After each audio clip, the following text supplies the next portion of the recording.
In his Institutes of the Christian Religion, John Calvin, the Geneva Reformer, made the observation that the mind of man was an idol factory. His point was simple.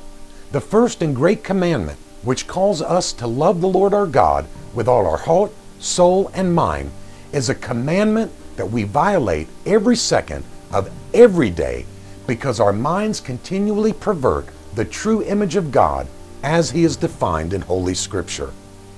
Hello, I'm Jerry Johnson, and I welcome you to this edition of Against the World.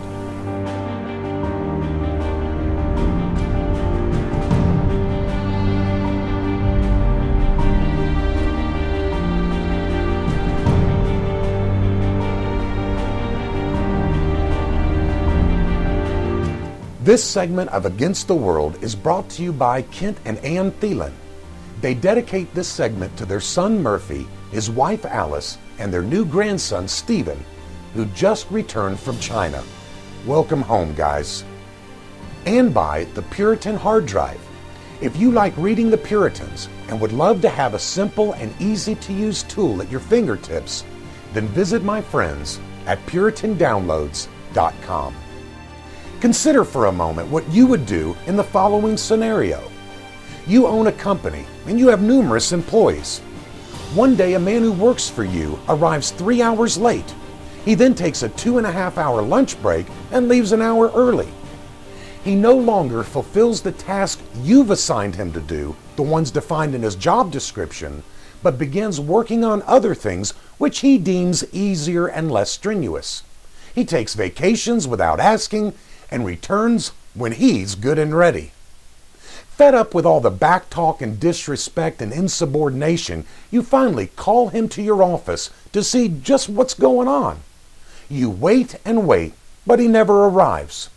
So you track him down, finding him in the break room, talking revolution to your other employees.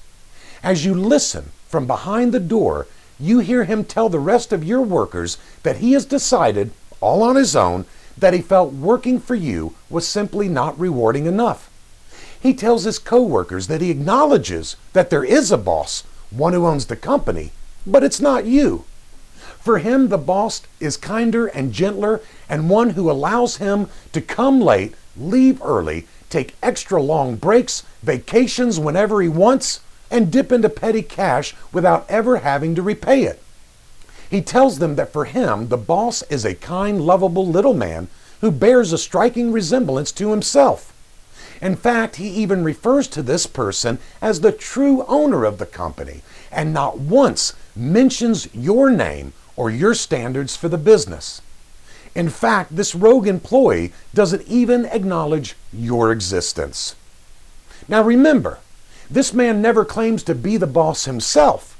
He does acknowledge that there is a boss greater than he, but as you and I know, his boss is a false boss.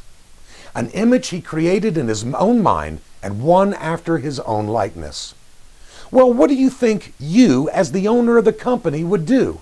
Of course, that's a no-brainer. You would fire him. You may have him arrested for stealing.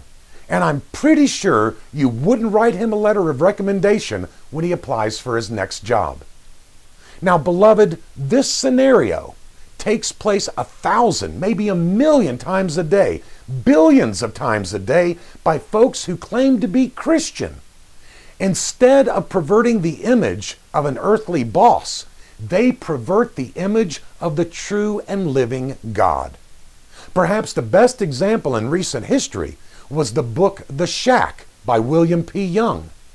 In this book, Young creates a God who suits the needs and reflects the worldview of the main character. The false God of Mr. Young bears little, if any, resemblance to the God of the Bible. Perverting the image of God, however, comes with this stern warning. For I, the Lord thy God, am a jealous God, visiting the iniquity of the fathers upon the children unto the 3rd and 4th generations of them that hate me. It is for this reason that Calvin warned the readers of his Institute to always be on guard, guarding their hearts, making sure they are tearing down the false idols they have constructed. A passage which I can never read without some fear and trembling speaks very loudly to this issue and is found in Hosea 4:6.